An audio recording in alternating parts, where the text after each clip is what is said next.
Buenos días. Y buenos días, Pascal. ¿Qué tal? ¿Cómo andamos? ¿Cómo les ha ido ahí en ese nuevo centro comercial que se ha inaugurado recientemente? Fíjate que yo no lo conocía. La verdad está muy bien puesto. Y sobre todo el lugar donde estamos, esta sede que es una de 8 de WeWork, que está espectacular para trabajar. Muy bien.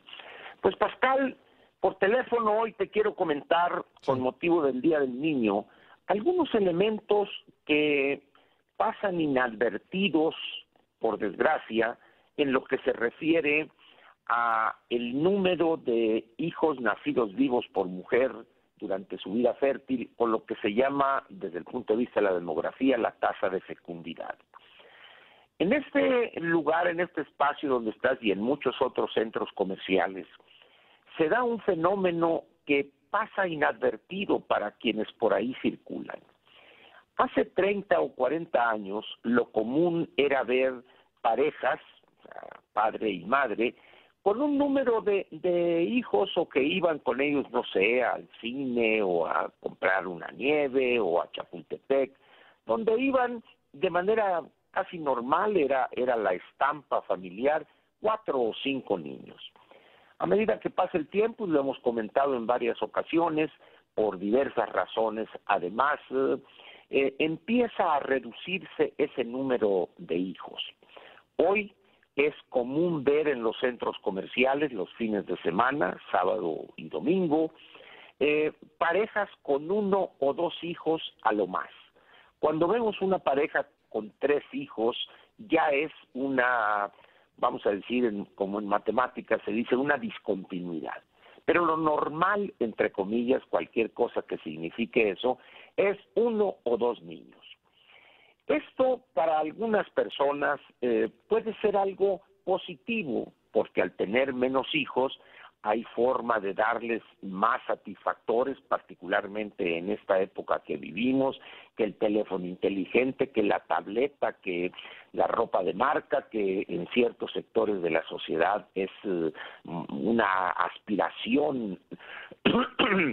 Sin embargo, Pascal, esta reducción en el número de hijos tiene consecuencias, las cuales, por desgracia, se ven sus efectos 30 o 40 años después, o 25 años después. Ese es uno de los problemas con la demografía, que cuando se elaboran proyecciones, sus efectos que los demógrafos señalan, si no se hace esto y esto y esto, en el 2050 vamos a tener esto, o en el 2040 vamos a tener esto. Y la respuesta las más de las veces del político es: ya quisiera vivir yo esos años, o ya quisiera llegar a esos años, y de alguna manera u otra ese aspecto se deja de lado. Por fortuna, en los últimos años, 4 o 5 quizá, empezando por el problema de las pensiones, han empezado en algunas áreas del sector público a mostrar cierta preocupación por la parte demográfica. Pero lo que han visto o lo que plantean se concentra en la parte alta de la pirámide, si pensamos en la estructura de la población como una pirámide o un triángulo. En la parte de arriba, que estarían los mayores de 60 años, en los últimos años hemos tenido un crecimiento importante de ese segmento de la población, y se plantean las consecuencias en cuanto a políticas públicas se refiere. Cada año el gobierno tiene que destinar un porcentaje mayor del presupuesto para cumplir con los compromisos contraídos con los pensionados. Por otra parte, el sistema público, los sistemas públicos de salud, llámese IMSS, Seguro Social, ISSSTE y el Instituto de las Fuerzas Armadas, el Seguro Popular, y en los estados cada uno de ellos tiene un área dedicada a los servicios de salud. Enfrentan ya una situación financiera peligrosa en razón de que los mayores de 60 años tienen, para decirlo coloquialmente, enfermedades muy caras. Todo eso conjuga un panorama complicado para la salud de las finanzas públicas.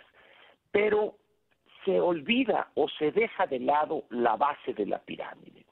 Para aquellas personas interesadas en el tema, el INEGI tiene un gran acervo de información que vale la pena de cuando en cuando acudir a él, o en la página de la CONSAR hay también presentaciones muy interesantes, donde ahí sí se toma en cuenta el problema de la caída de la fecundidad.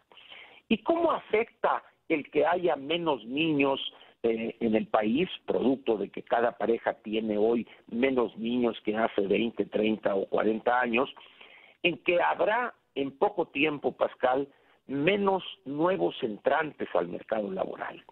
Dicho de otra manera, la base de la pirámide se estaría angostando, en el medio habría una especie de panza, de barriga, pero también al mismo tiempo en la parte superior habría un crecimiento.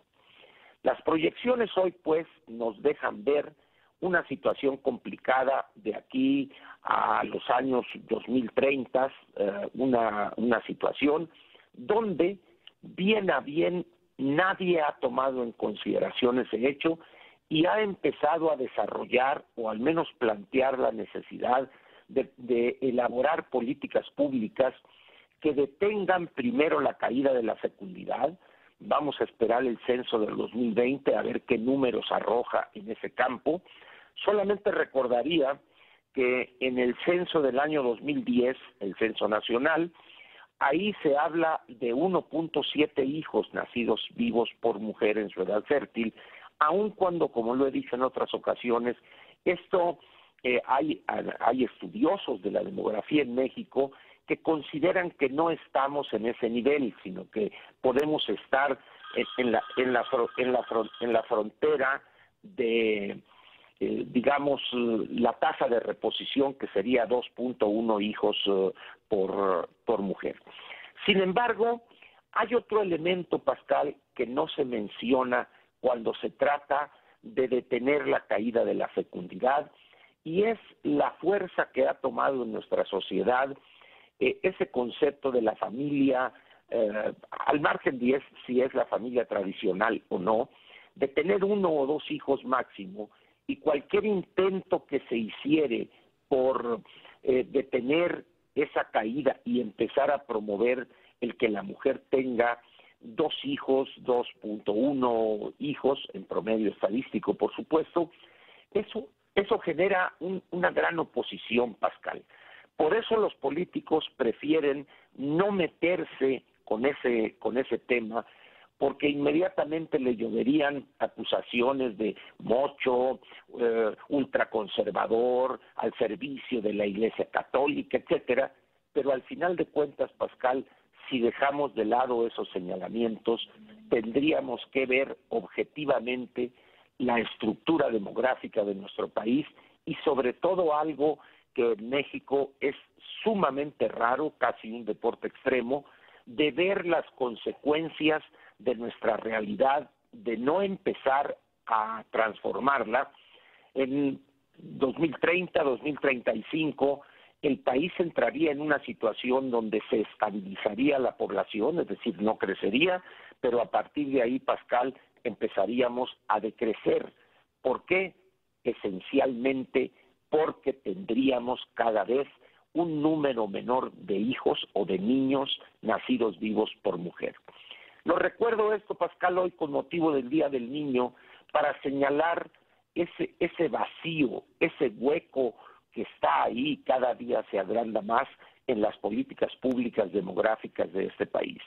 Entiendo y acepto lo difícil que es tratarlo, particularmente en una sociedad que da como argumento para no tener 2 o 3 hijos, argumentos de tipo económico que son válidos, además, y son ciertos, pero hay ejemplos en otros países en América Latina. Hoy mismo Chile es el país que, contra toda lógica demográfica, está recibiendo con los brazos abiertos, Pascal, a decenas de miles de refugiados haitianos, los está apoyando para su incorporación productiva por una simple y sencilla razón, Pascal.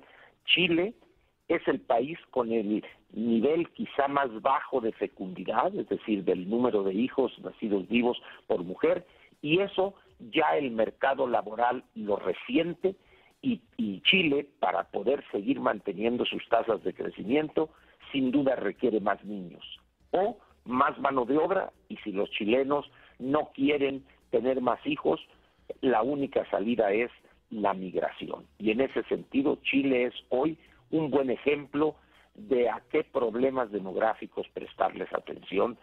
Y por eso recuerdo este tema, Pascal, hoy en Día del Niño.